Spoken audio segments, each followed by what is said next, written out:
Shinichiro Imai at Washington University School of Medicine in St. Louis is investigating an aging intervention treatment based on a natural compound called NMN, nicotinamide mononucleotide. Years ago, Dr. Imai was first to prove the success of NMN in mice, as it worked safely to slow down signs of aging, as well as boost energy and rejuvenate metabolism. There are a wide variety of anti-aging effects on tissue functions, and we need to figure out how many and how much can be really translated to humans. In order to investigate safety and efficacy in humans, Imai teamed up with Dr. Samuel Klein, director of the Center for Human Nutrition at the School of Medicine. The team created a small human clinical trial with 25 postmenopausal women who had prediabetes. In this study, we particularly selected participants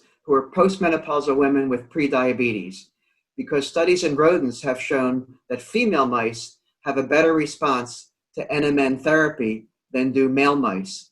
In addition, people with prediabetes have some significant metabolic abnormalities that could potentially be ameliorated by treatment with NMN as shown in rodent models. And so this particular group we thought was ideal to test the potential metabolic benefits of NMN therapy in the first randomized clinical trial in people. This was a double-blind randomized controlled trial in which the participants received either placebo therapy or 250 milligrams of NMN daily for 10 weeks and were studied before and after the intervention. From the study, they discovered NMN improves muscle glucose metabolism. Improved insulin sensitivity in muscle in our participants. And what that means is that improved the ability of insulin to stimulate glucose uptake in muscle tissue. A defect in insulin action in muscle is an important metabolic complication that's associated with obesity that's involved in causing prediabetes and type 2 diabetes. Klein says it's encouraging how NMN improves the ability of insulin to increase glucose uptake in skeletal muscles. The ability of muscle to respond to insulin by enhancing its glucose uptake could improve glycemic control, meaning improving the control of blood sugar in the body.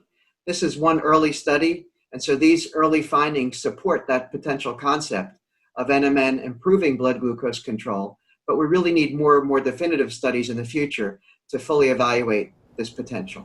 Ongoing research exploring anti-aging benefits of NMN is now supported by a $3.8 million grant from the U.S. Department of Defense. Dr. Imai says the team has increased the NMN dosage and duration for a second clinical trial of 60 people, 30 men and 30 women between the ages of 50 and 75. It's a little bit higher dose and a little bit longer duration.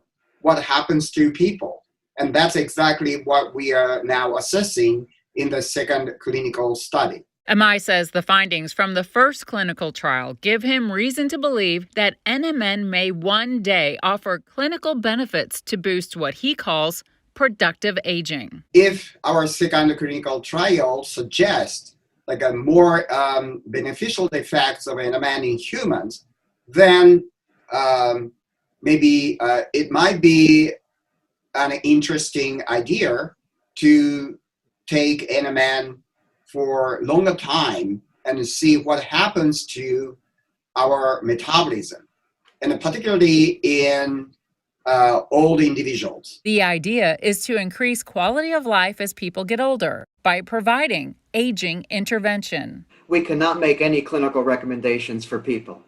And so this is like many things. We really need more studies in human subjects to identify the potential of NMN as a therapeutic agent, both in improving health, energy, metabolic function, and longevity, and time will tell.